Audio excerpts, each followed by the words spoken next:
I love a sunburned country, a land of sweeping plains, of rugged mountain ranges, of drought, flooding rains.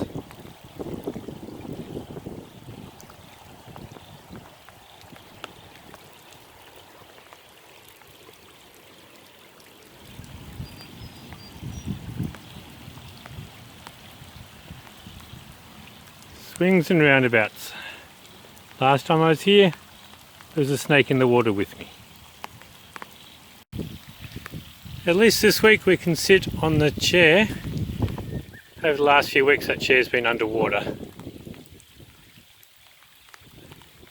This is the lagoon at Sale Common.